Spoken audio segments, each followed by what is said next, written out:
From Cowork 591 Studios, we are the Steve Brown Arts Center Podcast Network. I'm Jim Gillespie with co-host Dahl Rueber and producer Blake Tempus, and this is the Jesup News for May 1st, 2023. On today's podcast, we have Jesup News, Service, and Art. It is a full night. We talk more about the Littleton Free Watermelon Day. We have breaking news there. Dahl has some breaking news as well tonight. I do. We talked to Jesup businesswoman Rachel Dahl. We have another segment of winners and losers. We do the first of 10 segments that will help you be successful. We argue who is the father of the country of the Republic of Ireland. We look at the events inside the Steve Brown Arts Center, and we give you the top stories in Jesup. We're sponsored this week by Reyes Concrete Service, Littleton Lounge LLC, Littleton Chatham Historical Society. The Littleton Chatham Historical Society strives to accurately document, promote, and preserve the history of the Littleton and Chatham area to cultivate interest and educational understanding for future generations. Dream Chaser Acres, Cowork 591, as always, is kind enough to let us use their podcast equipment as well as their building. M&M Bakery in Lawrence, Kansas, and Andrea Boniface. Now her married name is Andrea Martin, is the owner, along with her husband down there and their sons. Jacobson Fabrication Repair LLC, and Donnie is on a list to have as a guest in the coming weeks. Oh, okay. The Steve Brown Arts Center is a 501c3 nonprofit organization that has a vision for artists, young and old alike, to have the opportunity to better themselves while helping to build the skills of those around them. It will be offering community programming starting in Jesup, Iowa, before expanding to neighboring communities. Programming will include a community speaker series that will showcase existing creatives who reside within the community, as well as a pop-up series that will spotlight and partner with local businesses to provide opportunities for community engagement. We're proud to present one of those businesses tonight. The long-range vision is to house a rural artist residency program for professional and emerging artists in all areas of the arts and the humanities. Artists will be offered accommodations and studio space in exchange for a contribution of labor and maintenance of the buildings and grounds. Dahl, do you have any public service announcements? I certainly do. Like to talk about? Did you eat a sandwich today at the truck over here, the food truck? I was called away. Called today. away. Okay, well, I stopped there, and it had a lot of sandwiches, and there were 7 people waiting when I was there between 12 and 12:30, and so I think they must have done well. But we have a schedule for May for the food trucks that Cowork 591 does, and for next week, be May the 1st, they'll get this right. Mm-hmm. May the 1st, Burritos Express is here from 11 to 2. And then on Wednesday, the Bowls of Love. Wednesday, the 3rd of May, is the Bowls of Love, 11 to 1:30. And Friday, the 5th, is Casserole Kitchen from 11 to 2 and 3 to 6. So, and the guy today was here like from 11 to 7 or something. He was here a long time. So anyway, and then if you want to jump to the 10th, the Caribbean Kitchen will be back again. Or no, I'm sorry, this is not the Casserole. The Caribbean Kitchen will be here from 11 to 2 on the 10th. So we'll just go that far. Okay. But so that's our food truck calendar. And then one other announcement I can make right now, and maybe something later. But there's a suicide prevention training that's going to be held in May. And on May 22nd, it's at the Jesup Bible Fellowship on South Street. And then on Thursday, May 25th, it will be right here at Cowork 591. And so it says, ask a question and save a life. And it's QPR, question, persuade, and refer. And so I imagine these bulletins will be up and around. Yes. But we thought we'd like to announce it. And so if you're interested in that sort of thing, and I think probably all of us should be because it affects so many families, that's Monday, May 22nd at Jesup Bible Fellowship, or Thursday, May 25th, right here. I had a chance to talk to Kelly about that. I know Kelly Seahas, who works here at Cowork 591, has taken that training. Yeah, and I remember we had and I don't know, years ago, student up at school. Were you here when that happened? And the training, and we didn't get a lot of training, but they came and talked to us about a half hour beforehand. And it's a very traumatic thing to go through, even if you don't know a person well. But if you're associated, like at school, we're all one big family up there. And so that's, I think, I don't know. I guess I don't know where I was going with this, but it just, these things happen in small towns, big towns, all the time, and the more we can be aware of how to help people, I think the better off we all would be. So, I agree okay. completely. Okay, well, and I know you'll have more there. One of the things that I love to talk about is positive talk and positive reinforcement. A book that I had my students read for years in class was Og Mandino's The Greatest Success in the World, or The Greatest Salesman in the World, excuse me. He also wrote The Greatest Success in the World, if you get a chance to read that. But I would have my students read The Greatest Salesman in the World, and in that there are 10 steps to success. And it's not only good for business, it's good for young people, it's good for adults.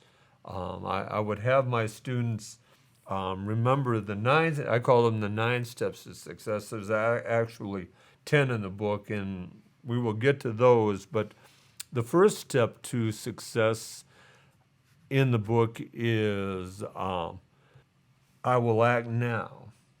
And as you go through life, your actions change.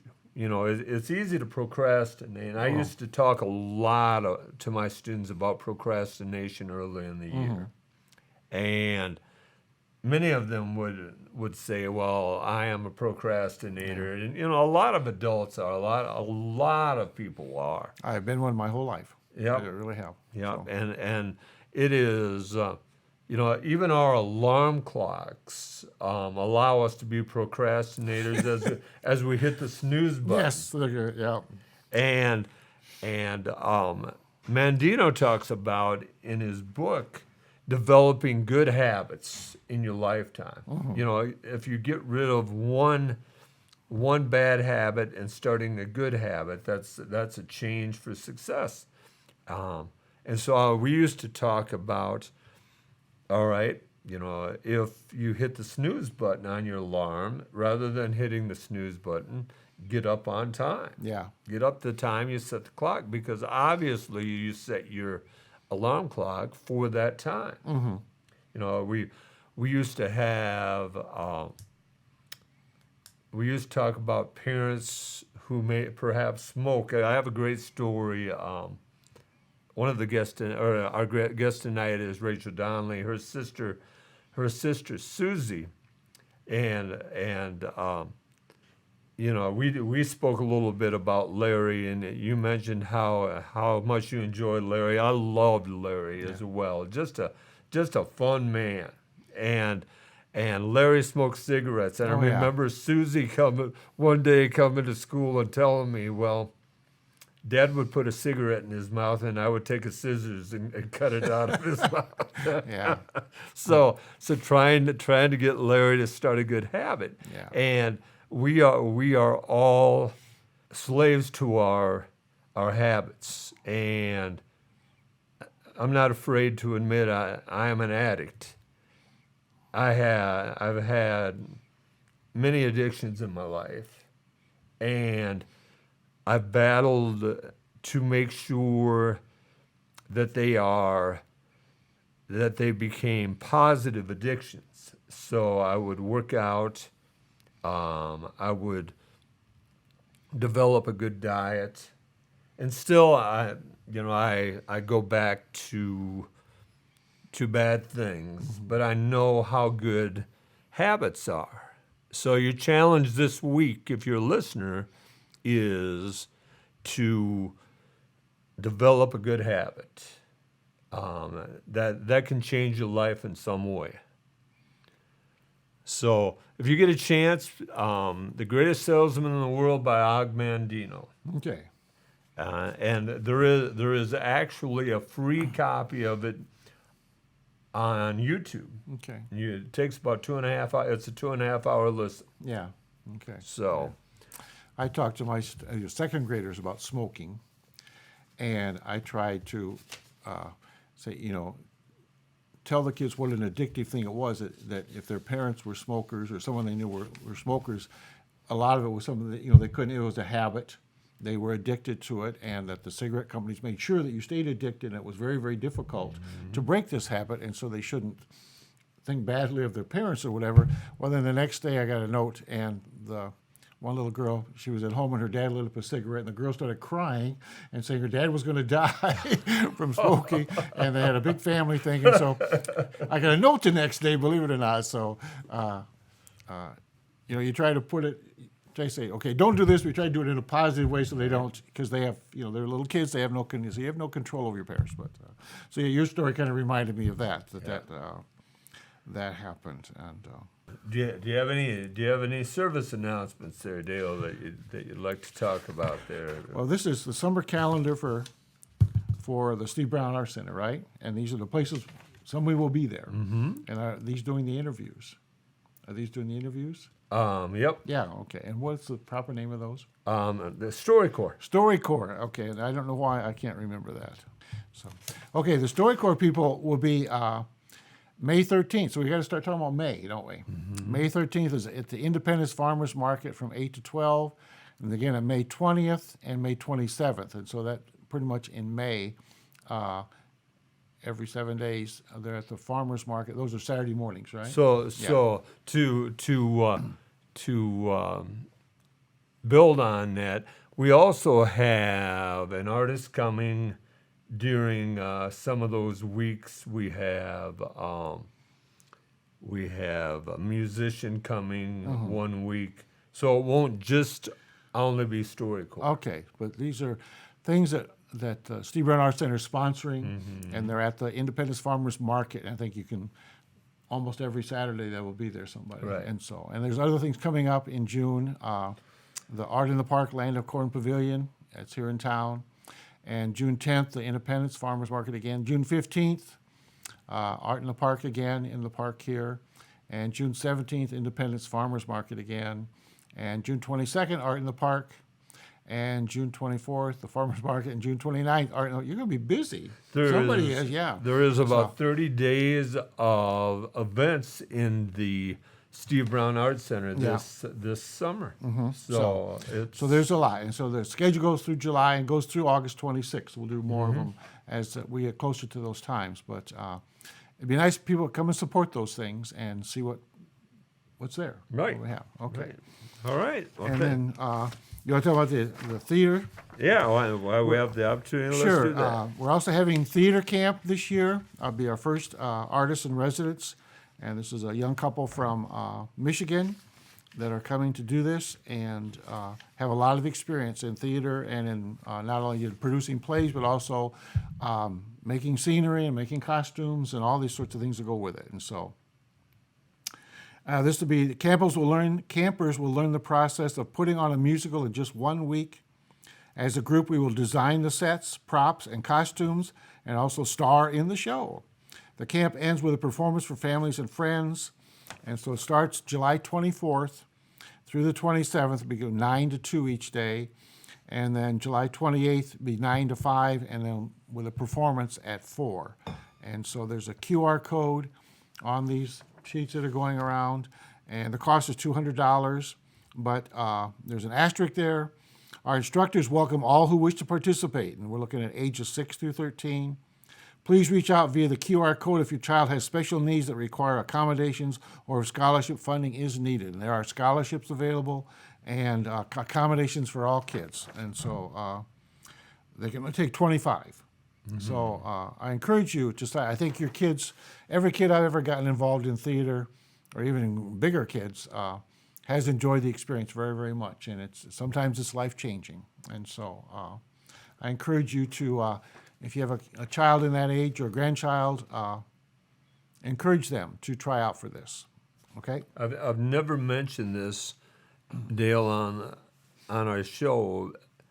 One of my biggest regrets in high school is not doing the play. My friends, and I was very involved in basketball and athletics in high school, but my friends were also involved in drama, and drama was huge in Yeah. Crestwood of Cresco. Yeah. I mean, one show had over 100 people involved. They did such shows as Brigadoon in Oklahoma. I'll never forget Brigadoon. It was incredible. Yeah. And I sat there and watched my friends and realized I should have done that. Yeah. It's down the road. It's wonderful for you in your adult life. I really believe that. I helped Roy Corn with a couple plays, and it was, I can't remember, it'd be Larry Thompson's oldest son. Ben. Okay. And he, they got him to come out and be in the play. It would be his second semester, senior year. First time he'd ever been on stage or in a play. And we were rehearsing, and he walked away. He says, "Why didn't anybody ever tell me how much fun this is?" And so it was too bad we didn't get him as a freshman, but I thought, that's what you want, Yeah. But he really did have a wonderful experience. So, yeah, I see him all the time over it because his son plays with my son at Hudson on the basketball team. And, how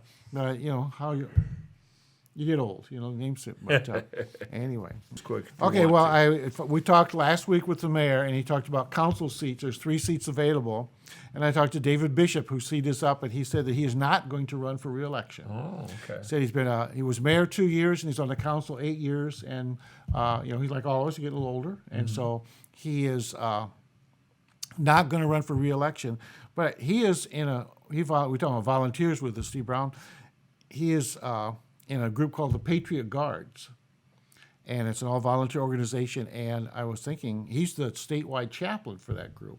Really? And they help escort funerals for veterans or police officers, or when the 9/11 people were coming with their big trailer to Farmers Day, a big group of them met them over at Grundy Center, where the truck stop is, the Grundy Center exit, and escorted them into town, and that's the kind of thing that they do.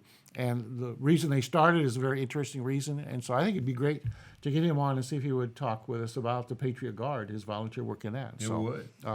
So anyway, that was my breaking news. Yeah, yeah. All right. That if you're interested in the city, there's going to be a seat open, and so if you're interested in serving, why, it's not too early to start thinking about that, and getting a few talking points and getting your stuff in order so that you can interact with the voters. So, okay. Okay, thank you. You're very welcome. Thank you. In other Jesup news, they've started construction on the streets. They are blacktopping the normal streets that they usually do that, yeah. recovering that. They always do a nice job of getting that done before Farmers Day. Yeah, they try real hard. Yeah, they do, and it is for a community our size. Our budget is so limited that they try to keep the taxes low enough so they resurface a lot of times. But there is one thing I know that Dahl would like to talk a little bit about. He wants to champion a project perhaps in our community if enough people are interested, and it makes a lot of sense to me as well. Dahl, do you want to talk about the road out toward the cemetery? Well, a little bit. I wasn't going to say I was going to champion. I was going to say there's a group of us, which would be a lie because there's only one right now. But Wayne Nadvig was on the Farmers Day board, and he lived out past the cemetery on that's Carter Avenue, I believe.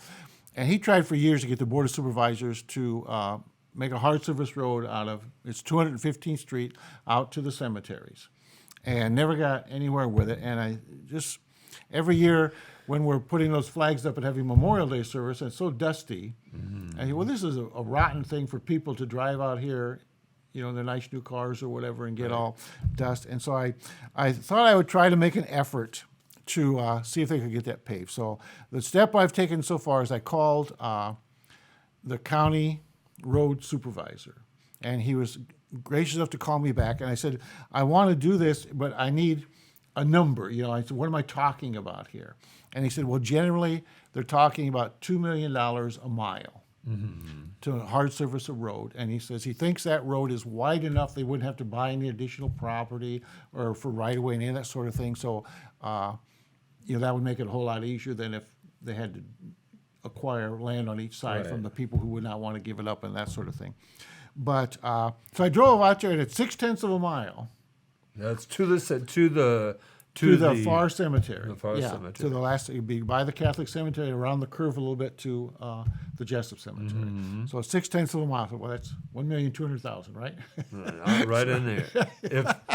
So right now. And I said to the guy, I said, "Yeah, we have lots of money, right?" He said, "Yeah, right." So I said, "Well, what's my next step? What do I do next?" I said, and I said, "Do you need to talk to the board of supervisors?" He said, "Yes, that would be the people to talk to." And so I'm going to get in there and talk to the board of supervisors, or at least talk to them and say, what do I need to do? Find out. Do you want a petition? Do we want to just talk about it?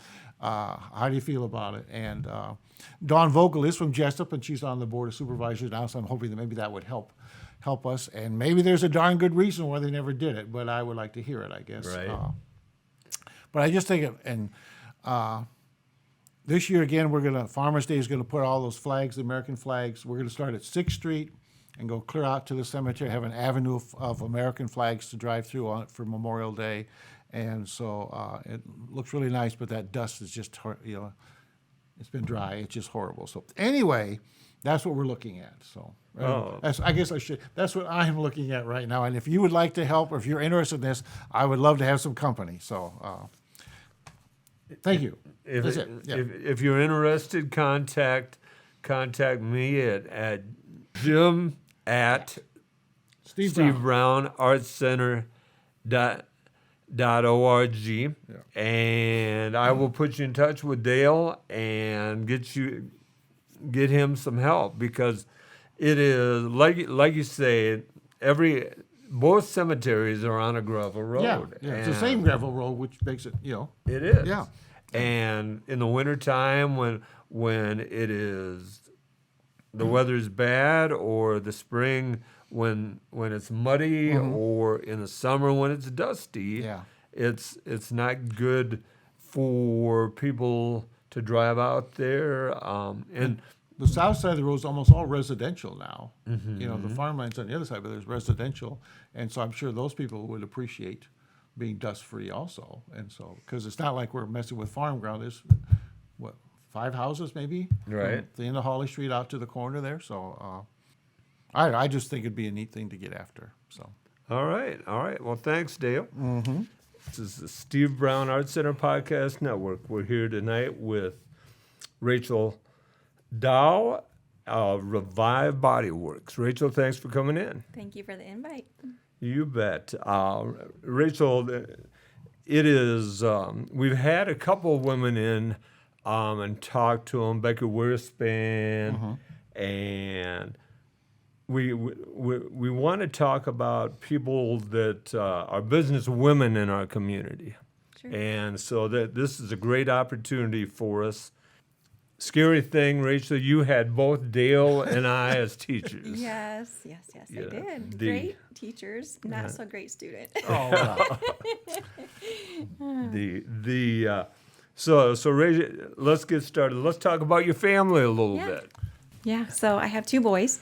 My oldest is going to be 21 here, just around the corner, May 4th. Yeah. And then my youngest is a senior at Jesup, so just got done with Dollars for Scholars event, and so doing all of our lasts. So. Does that frighten you a little bit, Rachel? Not really, because I'm looking forward to the fall. They're both going to play football, so that'll keep me really busy. If they're on 2 different squads, there'll be a lot of games. So, yeah, and I've had a little bit of that transition. With the divorce, Brevin goes back and forth every other week, so it's given me a little bit of a feel of what it's like to have a house all to myself. So had it been something different, might have been really hard. I know that when Brady left, it was really challenging. Yeah. We were so close, and so it was a whole new, like, now what? Yeah. Oh, But yeah. yeah. You talk about your house a little bit here, and I got a little inside information Yeah. here. There were a couple times that Steve Brown actually talked about buying your house from you. Yes. Yeah. Yeah, we debated back and forth, and he came out and looked at it, actually. And one of the things he didn't really like about it was the spiral staircase, and he thought he would maybe take that out and maybe put in an elevator or something. But he liked all the quirks and all of the, weirdness. So you lived in a Mort Donnelly house then, right? Well, no, it's not a Mort Downley house, It was but what? Oh. it's I live in Independence, and Oh, I thought you were it's- talking about the one that you used to live in. No, Oh, when you were no, a kid. the Oh, place I'm in sorry. Independence. Oh, Yeah, he so looked it's at just the a little Independence house. All right. little house.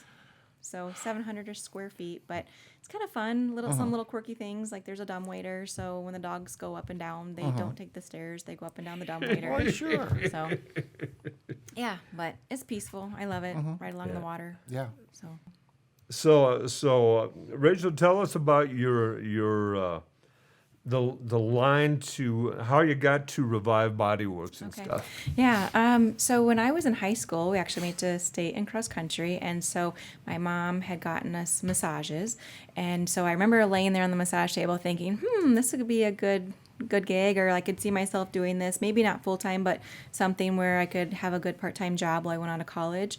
So I went to massage therapy school. I went on. Got my license, and then after that I went to Kirkwood and I went through the physical therapist assistant and occupational therapy assistant programs and had a good part-time job while I was in school, and then I graduated and I worked in the rehab field for a while, and some different nursing homes or skilled facilities, and I enjoyed that, but it was a little bit stressful. I had to kind of talk people into working with me when they were in pain, or they didn't really want to be there, they'd rather be at home. So it was a little bit frustrating in that regard, but when you had somebody that was really wanting to return back to a high level of function, it was a lot of fun. But flash forward to having kids and wanting a little bit more flexibility, and that's how I decided to get back into massage. So I started my business in Jesup about 10-ish years ago. I started off my space with Inspired Living Chiropractic. So I rented a room from Dusty and was there for about 8 years, and then I moved to where I'm at now, Which is where? which is 741 South Street, which is the old Kabad's Cafe. There's been a couple of businesses in between time in there, but what I think is kind of fun about that is that the last time my dad and I had lunch together once a week right before he passed away, and that was the last place we had our lunch date was at Kabad's. So Yeah. it's kind of a, nice thing to be in that building. Yeah. But This is a little aside, but my wife and I talk often. When we first came to church here, Larry came to church. It was the summertime. He was Flip-flops? wearing. It was flip-flops and shorts too. And we had never seen anybody in church in shorts before. and they weren't he just was- shorts; they were shorts. Yeah, well, I don't remember that. I didn't look that carefully. But we always talk about your dad that way. He was a wonderful man, just a great guy. Oh, thank So, you. I think so, but Yeah. thank you. So Rachel, how many clients do you have, Oh, and are you pursuing more clients and things like that? Oh gosh, the last time I looked at our client list was probably over 1,000 people, but between myself and Carter, we're actually looking for another massage therapist because we're both really full. To get in, it's usually about 6 to 8 weeks for me and maybe 3 weeks for Carter, depending on your flexibility and your time frame of when you can come. But we have the 2 treatment rooms, and we'd love to get a third person that can kind of rotate through there. In that space, I would love to create a third or maybe even a 4th treatment room, but just don't want to commit to that until I have somebody. But sure. Right. You mentioned Yeah. you went to be a massage therapist. Where did you go for that? So I went to Capri in Cedar Rapids. Oh, okay. Yep. So when I graduated a semester early, I went straight from there to Capri. So in massage therapy school, you have quite a variety of people. You have people that are young. You have people that are in a non-traditional student, different career path or transitioning in or Sure. out or whatever. But I was definitely the youngest person in my group. Yeah. But yeah, it was a good experience. It was small class, 8-ish of us. okay. So Did you work on each other? Yep. Okay. Yep. So it was almost like when you graduate, you go through a little bit of a withdrawal because you're used to having a massage every day. Oh, yeah. I suppose.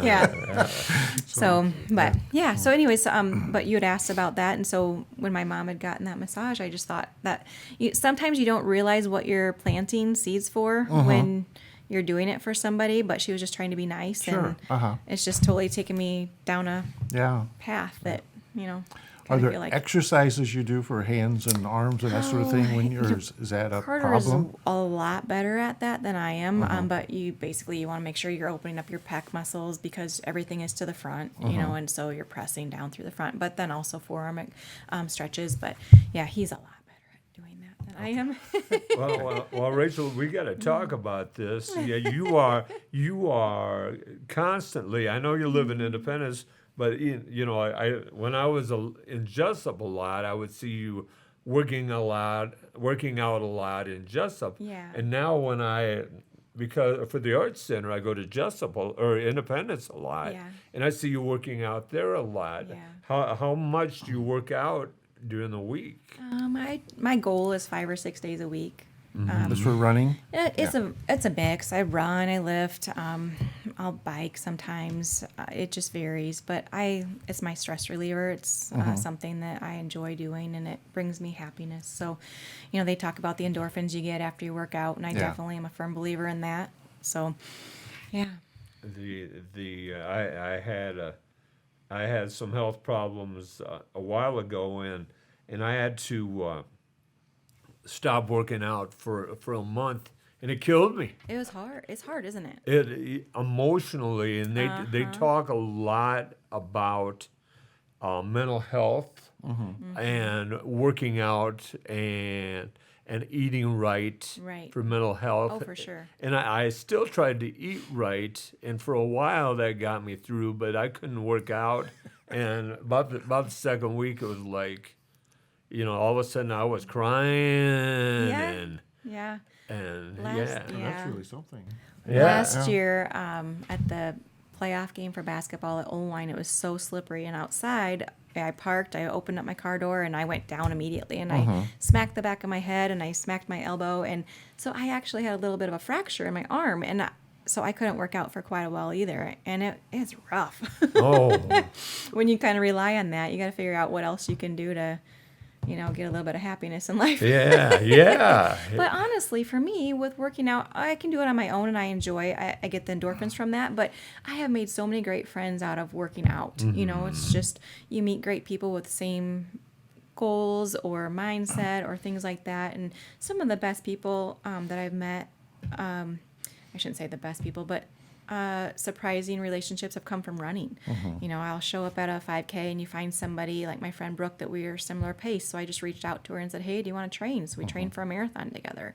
Like Troy Belmer, the first time I met him was at Alive and Running. And so then you get integrated into something along, with that whole programming.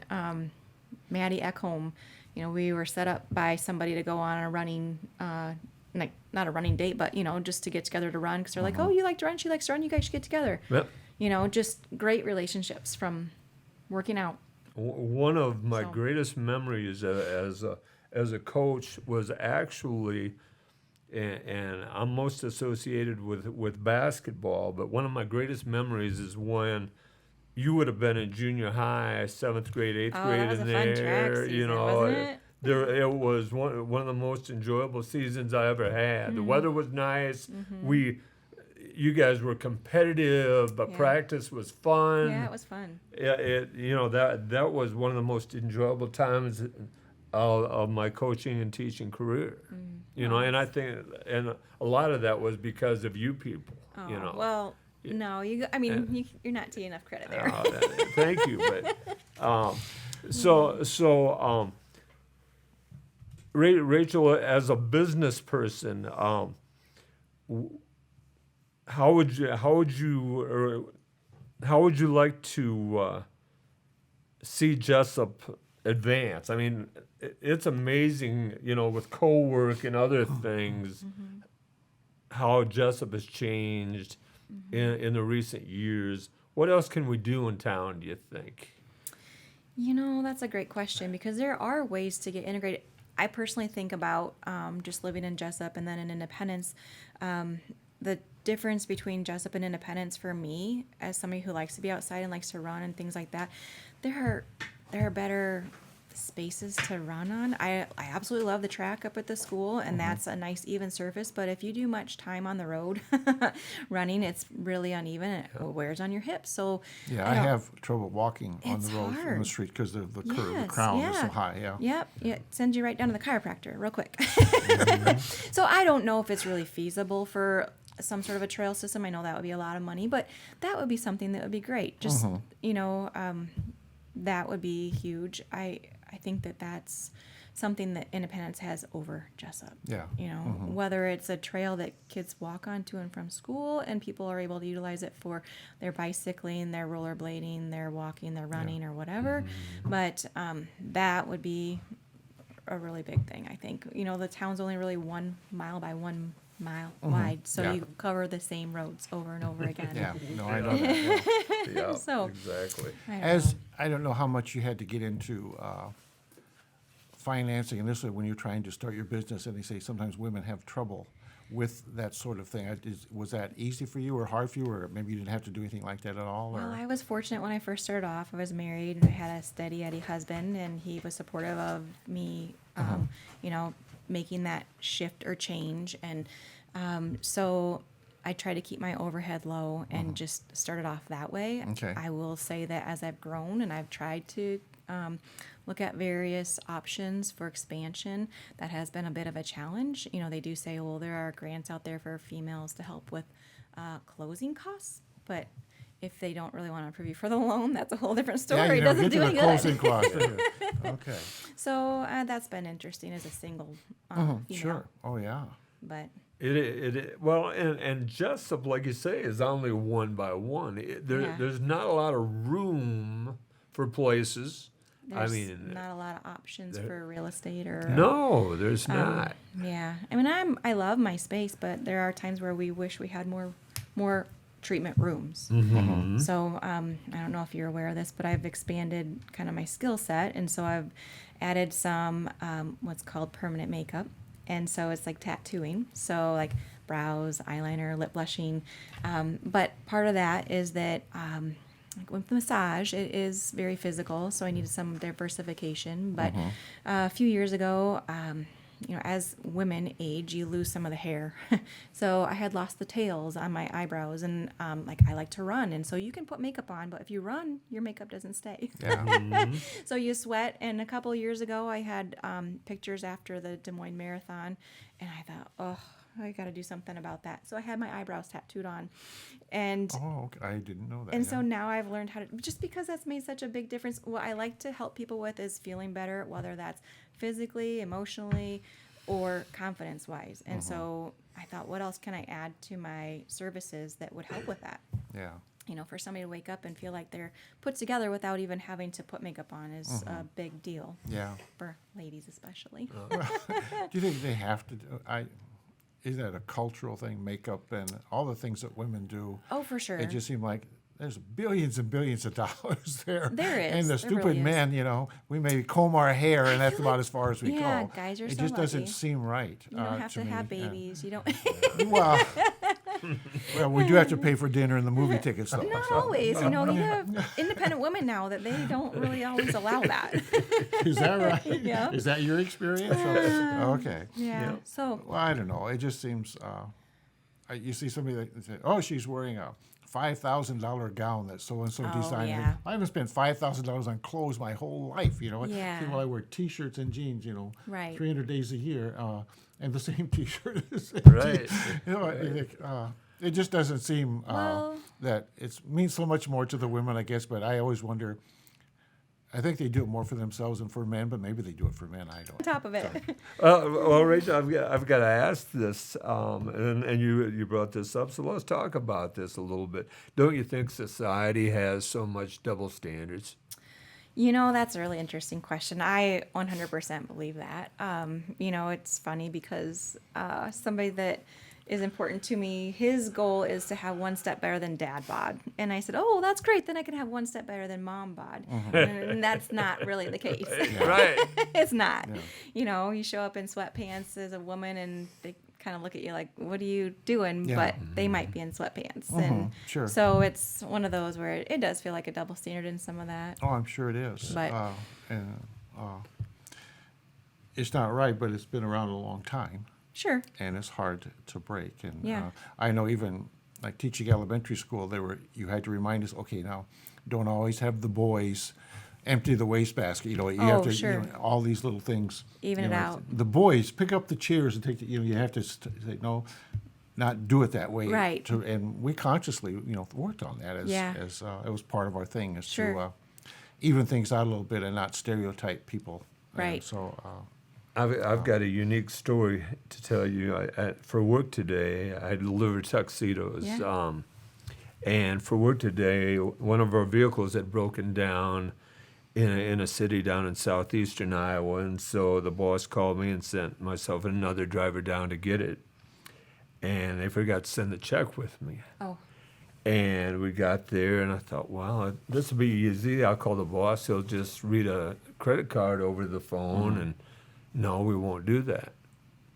And I said, well, I'll bet you his bank will transfer the money to your bank. Sure. And she said, no, we won't do that. And I said, well, would you talk to my boss? Yeah. And she thought I said, would you get your boss? And it was at an auto dealer. Uh-huh. And she said, I am the boss. I felt so bad. And I didn't say anything wrong, but I Right. felt Yeah. bad. Yeah. Right. Right. And I even though because I felt bad, I apologized to Right. her, Right. but I didn't say anything wrong because I know the double standards our society has. Sure. Rachel, I've got to ask it. And you come from an art family, art a very very artistic family. Carmen. Now, Cameron is your cousin? Cameron, yeah. Yeah. Okay, right. Yeah, so Nick and Terry's son, Cameron. Sure. So, yeah, I don't know what the correct terminology Yeah. is because Nick would be my cousin and so Oh, it would okay. be his son. Okay. All right. Yeah, I'm a generation off. Generation Yeah. off. But, yeah, Okay. Yeah, 'cause Relation, he yes. was in here, and he's very Yeah. artistic. he is. I like Morton. So go ahead. Yeah. Yeah. Do you have any memories of Steve Brown? Oh, I have several. What are some memories you have of Steve? Oh gosh, he was always so much fun, and he would let you joke around, and he didn't take it too seriously. I remember I wanted to graduate early, so you had to have so many credits, and he offered a 1-credit course in the summer before my senior year. So I signed up to take that course. So I got a little extra time with him. We did some work with arts in the park.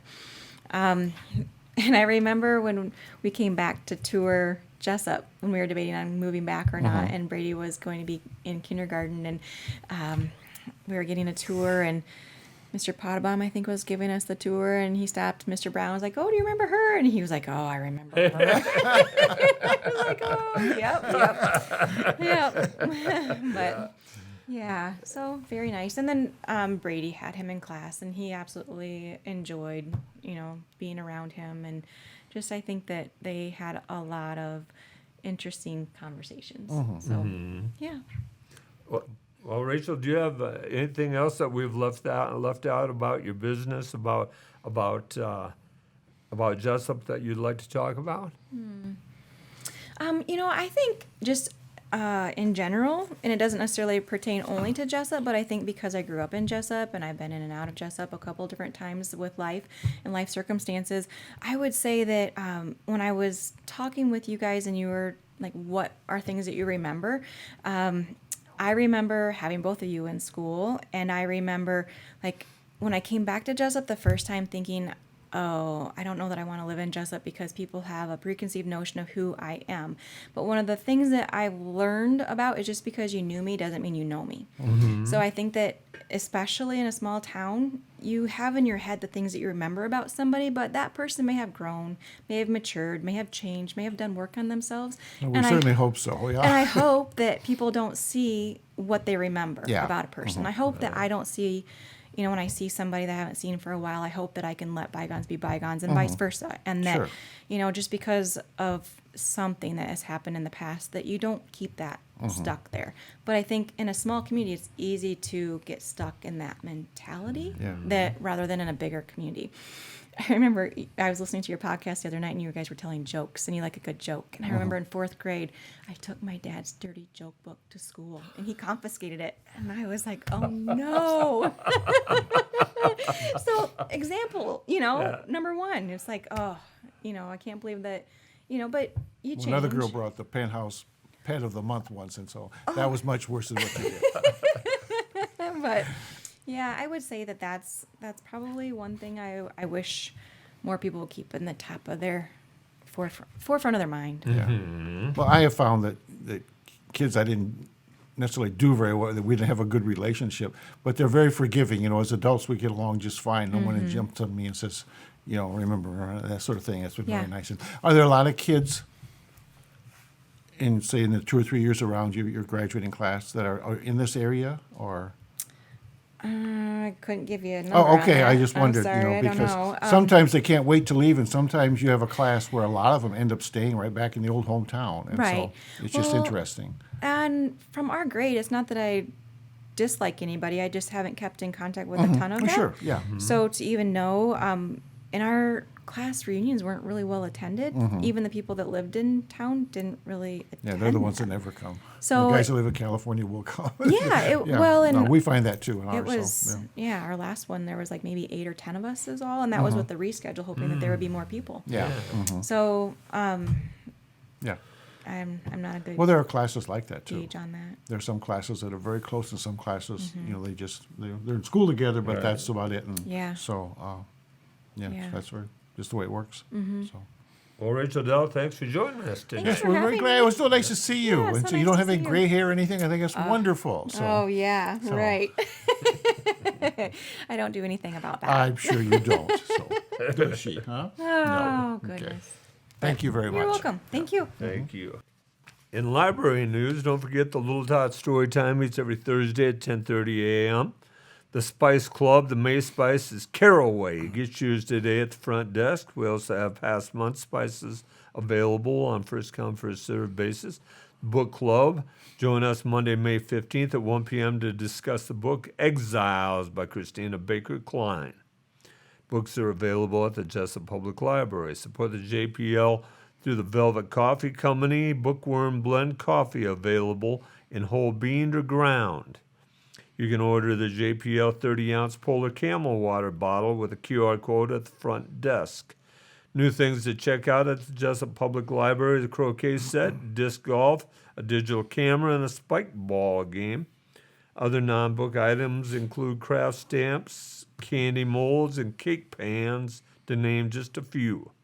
Don't forget the Dolly Parton Imagination Library. A special thanks to our sponsors for supporting this program: the Friends of the JPL, Heartland Technology, Innovative Wealth Management, Jesup Paint and Auto Body, Jesup Chamber of Commerce, and Jesup Public Library Endowment Fund. Don't forget the 1,000 Books Before Kindergarten program. Your child's first teacher in your home is where your child begins to learn. New bestsellers at the JPL: The Dark Angel by John Sanford, Loyalty by Lisa Scott Line, Worthy Opponents by Danielle Steele, I Will Find You by Harlan Coben, Countdown by James Patterson, Lessons in Chemistry by Bonnie Garmus, Stormwatch by C.J. Box, The London Seance Society by Sarah Penner, Spear by Prince Harry, 8 Rules of Love by Jay Shetty, and Walk the Blue Line by James Patterson. Dahl, we had a lot of people talk to us about how they liked the win or loss segment last show. So let's do that again here. Okay. We talked about these a little bit, and we want to do this fairly quickly, about a minute for each one. E-cars, the direction we're headed there. What are your thoughts on e-cars? Well, I guess if we're going to say, I really believe that all this stuff going up in the air is no good. We need to get rid of all this pollution coming out of cars, and so we grew up with gasoline cars, and we loved gasoline cars and this, but I really think we need to get millions of them off the road, and I remember sitting in a traffic jam out on the interstate, and it was kind of a curve and a hill, so you could see for several miles, and you see all that stuff going up in the air from the trucks and the cars. And you say, well, that can't be good. And so I am in favor of e-cars, and I'm hoping they could get them where they'll go about 500 miles on a charge, would be nice. And of course, we need the charging stations, and that's probably is one of the biggest hangups with them. But I am very much in favor of e-cars, and I don't think we need to junk all the gasoline cars, but I think we need to, our primary mode of transportation needs to go more towards electric than gas, is what I'm thinking. Now, my worry with this, Dale, and I agree with you on almost every aspect, but with all the batteries we're using, we're gonna go back to Africa to get a lot of the materials to make those batteries, and hopefully as we go to Africa and the countries in Africa, we need to treat them with a little better respect than we did at the first. Back in the colonial days, Yeah. I understand. I agree with you there. They financially they are still behind the West, and I think this would be e-cars would be a great opportunity for them to spring forward. So Yeah. No, and if they have the materials and we can buy it from them instead of just taking it, why, that helps everybody. Yeah. And so, yeah. Item 2, an easy one, a fun one, and this is for our listeners as well. Argue this in the house. Thin crust or thick crust, Mr. Rueber? Thin crust or thick crust pizza? thick crust is chewy, but thin crust has that. It's sort of like why you eat pork tenderloins. It has that crispiness. And so, I mean, I love the pizzas that are made by professionals, really, really good. But sometimes it's nice to get one of them little bitty ones, like a Tombstone or whatever, at the store, and bake it a little bit longer than you're supposed to, so that crust gets a little hard. Yep. I like that, and I know it's bad for me, but I do like this. So I think thin crust is the way to go. And I mix these up. Is New York style the thick crust or the thin crust, or Chicago style? Chicago style is the thick crust, I believe. I think you're right. Yeah. And I would prefer, although I fix a lot of my pizzas thin crust, I've come to love thick crust. Probably, and that's the reason I come to be a little plumper in my lifetime than I have. Yeah. But, I love bread stuff, the Yeah. thick. Yeah, I love that too. But I think it's just a sensory thing more than anything. But I like that crunchy thing, and that leads me to eat a lot of things I don't really need to eat. But I just like that sensation of. So here's a question of the day for you, Dave. Okay. Pineapple on your pizza? No. I've never had it, and it doesn't appeal to me at all. So I don't think it belongs there. All right. Item 3. You had a nickname game. Let's do that quick. Okay, you want to take a quiz? Yep. Okay, this is for old people. Well, I don't know, so I was going to keep score and see how many I got. 15, okay? All right. Real quick. I'll give you the nickname, you give me the person. Okay? Okay. Mr. Cub, Ernie Banks. the man, Stan Musial.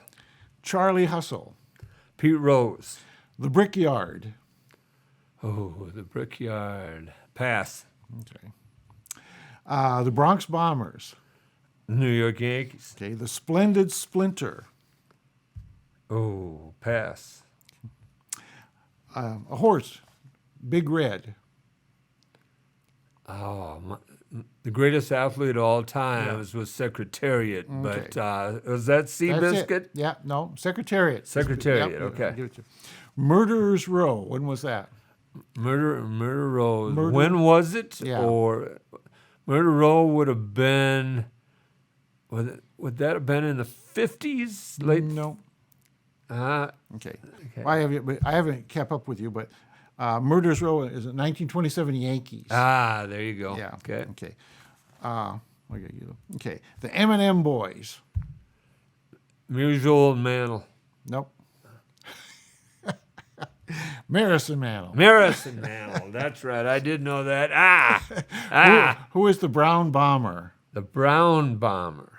The Brown Bomber. Now, what I am guessing. This is completely a guess. Was that Hank Aaron? No, it was Joe Louis. He was a fighter. He was a Sure it champion. was. Yeah. Sure Okay. it was. Yes, I knew that. You should know that basketball. Brown Mound of Rebound. Oh, Charles Barkley. Okay. And the Louisville Lip. Would have been Muhammad Ali, but before he was Muhammad Ali, it would have been Cassius Clay. Right. And the Say Hey Kid. Say Hey Kid, Willie Mays. Yep. And the Penguin. A little more modern. Ron Say. Ron Say, right. And the Big Unit. The Big Unit, was that Shaq? Was that Shaq? It was Randy Johnson. Remember the big tall pitcher? Sure it was. Yeah. Sure it was, yes. And what's that? The Brickyard is Indianapolis 500, where they run that. Yep. That was the Brickyard. And what's the other? I guess you got all the. I don't know. There's another one there that you missed. I missed a couple. I missed 3 or 4. Stan Musial, Pete Rose, Indianapolis 500. The Bronx Bombers were the Yankees. The Splendid Splinter was Williams. Secretariat, Murders Row was in 1927.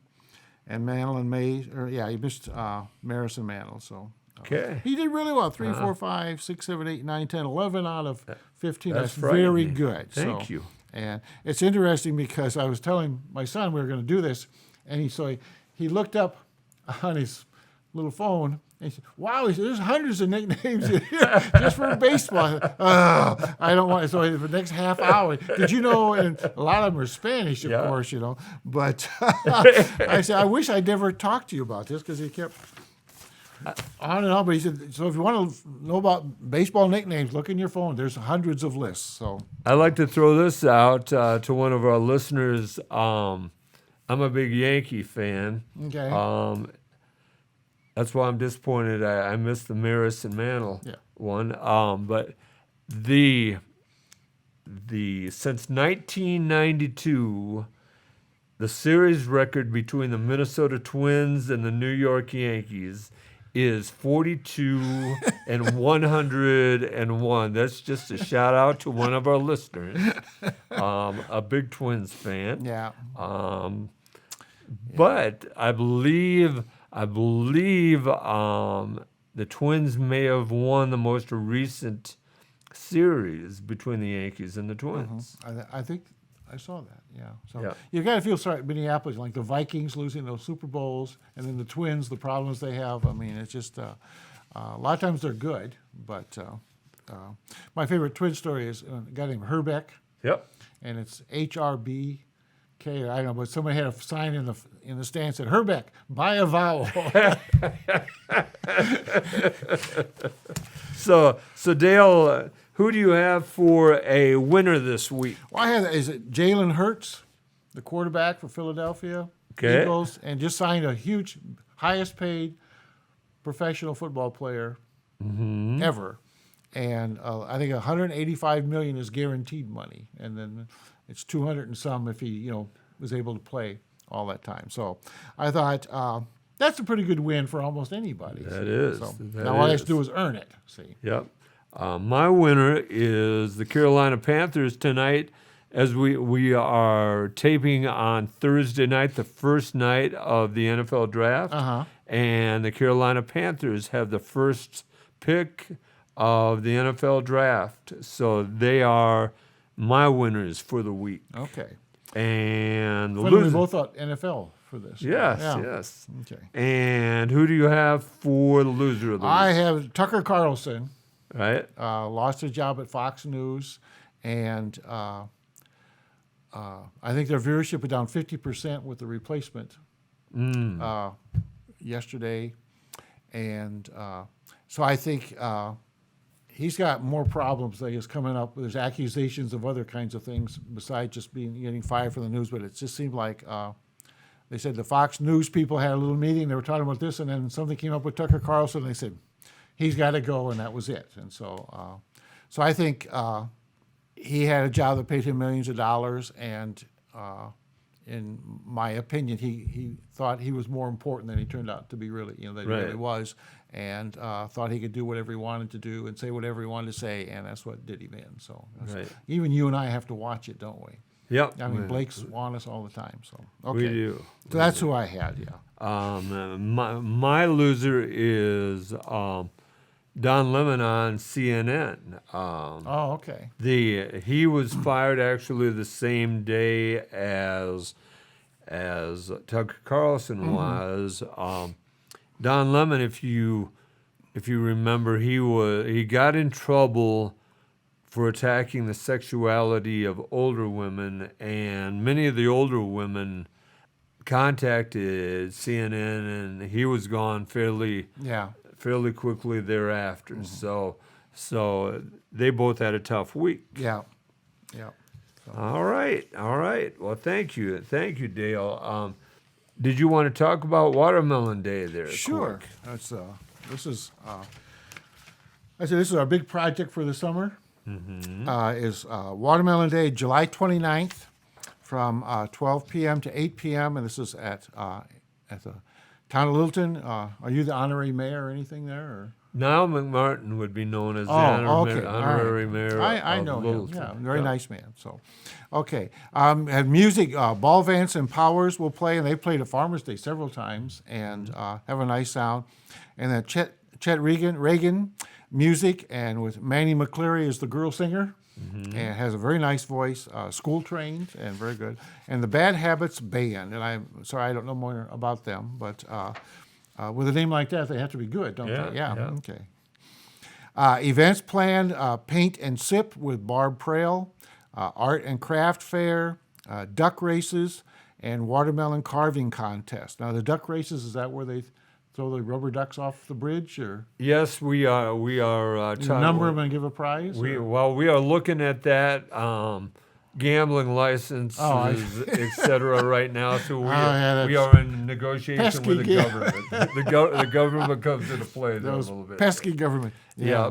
So sometimes what we have to do, you have to find somebody that has a license and have them be a sponsor. See, so We do. I do have one breaking announcement that you mentioned. You talked about Barb Prawl doing Paint and Sip. I talked to Barb today, and the cost for that is $60 per person. Again, you should I write you that down here so I yeah. remember Go that? ahead. Okay. It's $60 per person, and you get wine with that, and it's about a 3-hour session with a professional painter. Barb will probably start that day about 1 o'clock and paint until 4. It will, weather providing, it will take place right outside of Littleton Chatham Historical Society. I talked to Barb. It's going to be on picnic tables is how she does that. She everything will be provided for you. Barb is an incredible lady, 90 years old and still going strong. She's still teaching classes. She said she'd be there at noon to talk to people, and she'd say stay as long as you wanted to Isn't be that there. nice? Yeah. Okay. So. There's food vendors there also. The Jesup Lions Club, they have a food booth at Farmers Day every year and at other events, and they're going to be out there. And Boyd's Food Truck and Totally Rolled Ice Cream of Northeast Iowa is going to be there. And I've heard of that Totally Rolled Ice Cream, but I've never had any of their product, but never been anywhere where they were at. And so that is coming up July 29th, and there's watermelon from, I don't see that time, 4 to 4 5. to 5 4 to o'clock. 5. There's free watermelon, and that's provided by The Independence FFA. FFA. Okay. Sorry. Are they going to roll the watermelon or Are they going to roll it? grow? Oh, they are growing the Okay, watermelon. all Yes, right, yes, so, they are. well, Yep. Hope they have a good crop. So that'll be good. Also like to tell people to be remembering the Memorial Day service out at the cemetery and the Legion. Usually this is at 10:15. I haven't got an official time, but that's usually when they get to that cemetery. 10 o'clock they're at the Catholic cemetery. Excuse me. And 10:15 at the what's it called? Cedar Crest? Cedar Crest Cemetery. Yep. I was thinking of the one in Illinois. Okay, Cedar Crest, and Nancy Ekholm is going to sing some patriotic songs, and we'll have a little message, and then the Guard will fire the salute. And so it's about 10, 15-minute program because the Guard has to, the Legion guys have to, they have other stops to make after that. But so it's a short little program, but it's very moving, and I don't know.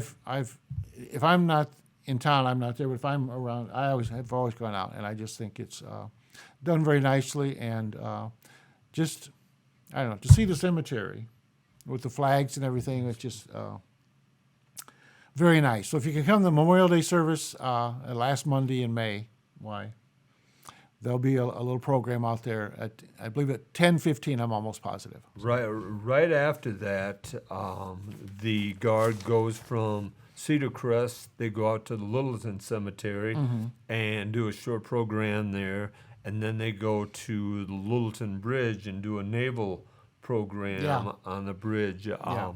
If it's amazing, Dale, how many veterans are from our area in those cemeteries. Yeah. Just incredible. The Littleton Cemetery, they have,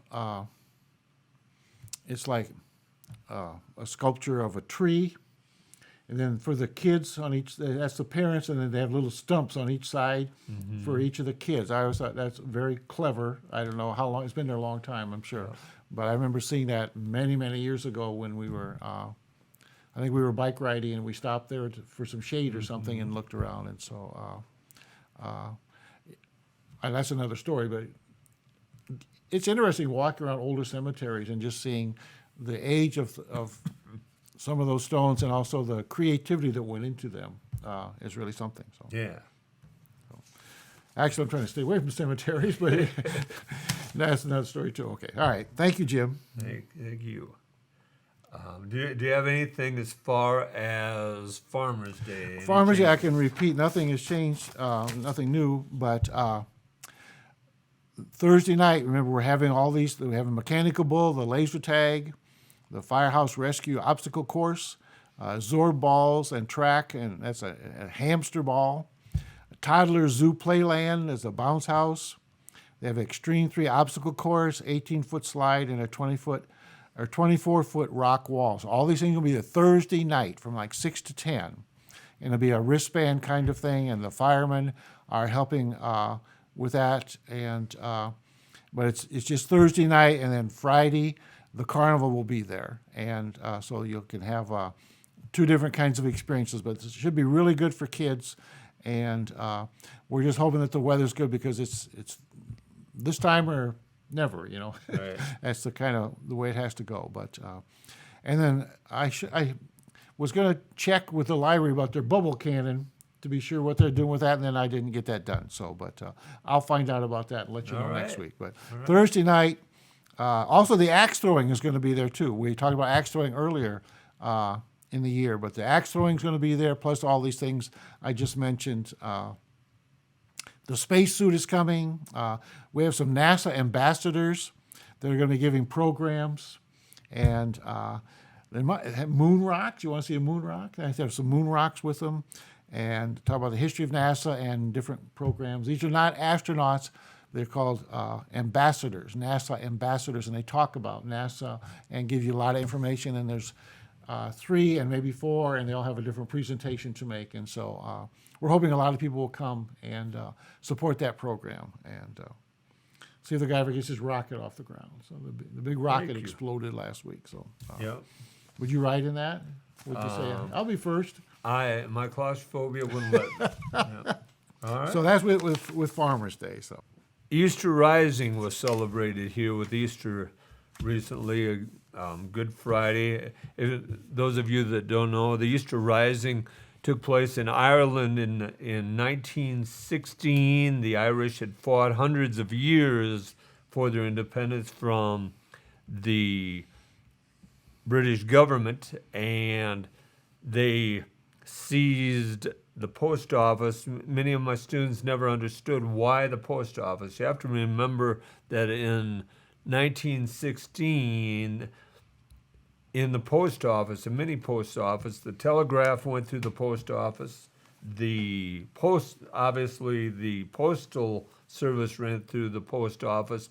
The phone service actually went through. Oh, is that? I didn't know that. Yeah, So, actually went through the post office. So it was a giant, and then the bank service went through the post office, and the Irish took over the post office and some other government buildings on Good Friday in 1916, and it lasted about 48 hours before the British put that revolution down. Well, the British made a terrible mistake and executed about a dozen leaders from that revolution.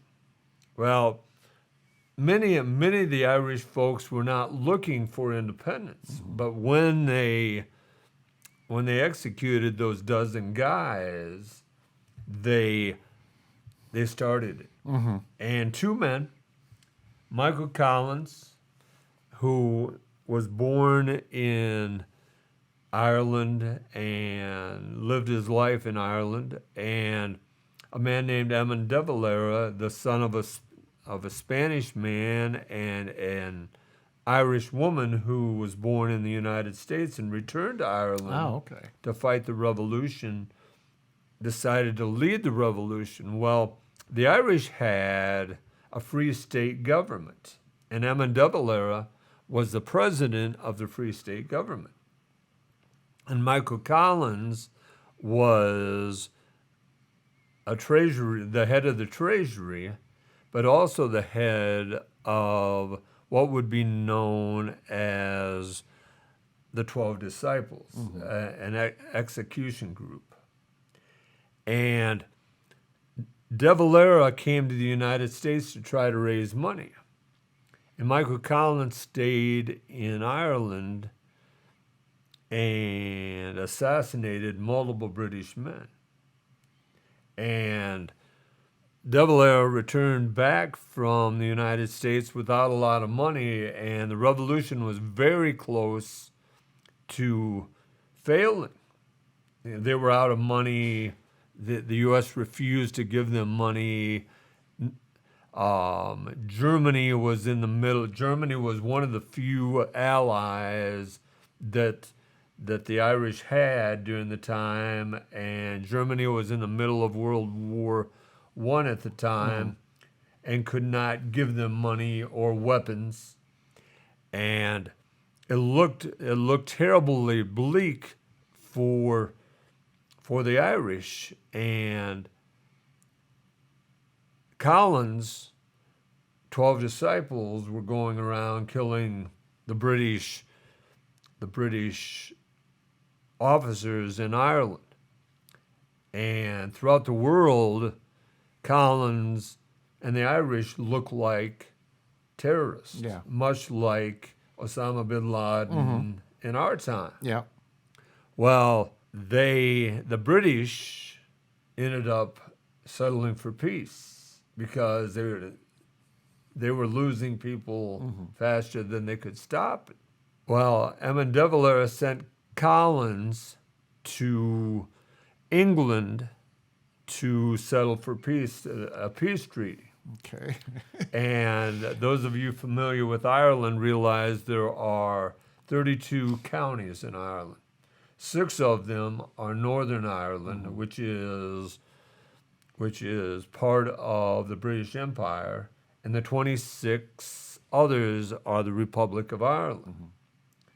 Well, there's an argument. If you want to start a fight in Ireland, you ask, who is the father of your country? Because you had Eamon de Valera, who would not go to settle with negotiator, and Winston Churchill was negotiating. Okay. And he was one of the negotiators. And de Valera knew he couldn't get all 32 counties. And so he sent Michael Collins to look bad. Yeah. And so Collins returned, and imagine after fighting a war with Britain, he returned with only 26 of the 32 counties, and a civil war broke out in Ireland because he didn't get all 32 counties. But De Valera then became a bandit, and Collins became the president of Ireland. So you go to Ireland and you ask this question: who is the father of your country? Yeah. And the people that supported settling backed Michael Collins. The people that want a free Ireland with 32 counties back Eamon de Valera. So my question to you, Mr. Rueber, is who would you say is the father of the country, or the father of the country of the Republic of Ireland? I guess I would probably go with Collins because they ended up with a free country, with their own country, whereas before they had nothing. England had the whole island, and so I guess the Republic of Ireland was started because of his efforts in negotiations, and so I guess I would go with him. The farther north you go, and I asked, one day I was with an Irish basketball team, a group of players and their coaches, and they were from just south of the border of Northern Ireland. Okay. And I asked the kids, who's the father of the country, and they responded, Michael Collins. And the coach became very angry, and he said, it is Eamon de Valera. Collins gave away the country. He said, my father fought in the Civil War, Yeah, the on the Troubles. side, in Yeah. the Troubles, and so it's quite interesting. Yeah. Well, in Northern Ireland, a lot of Protestants there, right? From that settled there, came from England and settled there. And Right. I always thought that was probably the problem, was that England was not going to give away the part where the Protestants were, because England is Protestant. And so I always thought that was probably the main reason why Northern Ireland, because those Englishmen had a strong hold over did. Northern Ireland, and they owned all the land and everything. So, but yeah, it's too bad, you know. And if you read Irish history, way back when, you don't get a good feeling about the British. No.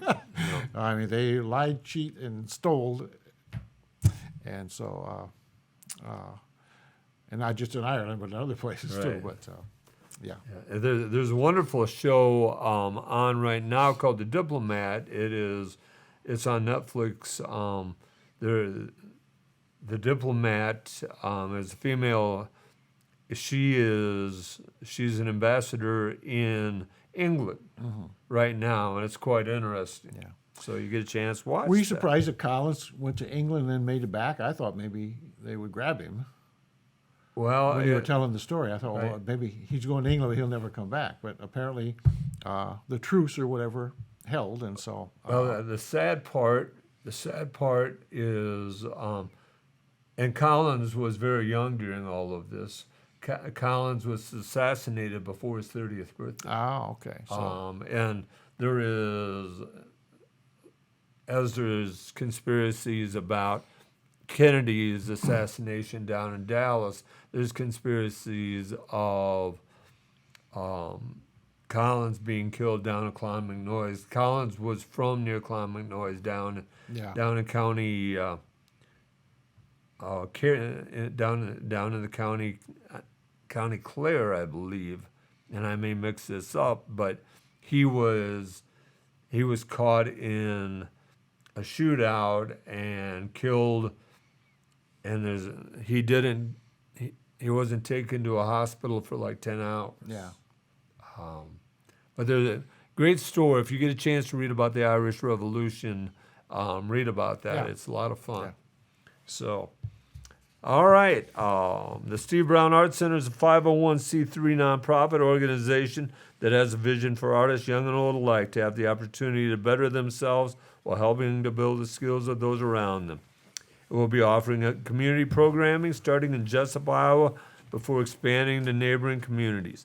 Programming will include a community speaker series that will showcase existing creatives who reside within the community, as well as a pop-up series that will spotlight and partner with local businesses to provide opportunities for the community engagement. The long-range vision is a house, a rural artist residency program for professional and emerging artists in all areas of the arts and the humanities. Dale, I never thought I would see what the Steve Brown Arts Center is doing without a residence right now. yeah. You know, we are Oh, people yeah. without a home, and thanks to people like yourself, Joe Olson, Judy Olson, Kara Mastiller, Blake Tempus, we are getting so much done. We have 30 plus days of events this summer and more events to come. That's great. Yeah, great. so thank you so much. Well, thank you, Jim. You've done a wonderful job with this. Put a lot of effort into it. If you'd like to donate to the Steve Brown Arts Center and have an idea for an event, go to stevebrownartscenter.org and follow the link. If you have news or would like to sponsor us, email us at jim.stevebrownartscenter.org or call 319-290-0241 and leave a message. I'm Jim Gillespie. Thanks to co-host Dale Rueber, our producer Blake Tempus, and Kelly Seahouse at Cowork 591 Studios. Remember, each day is about little victories.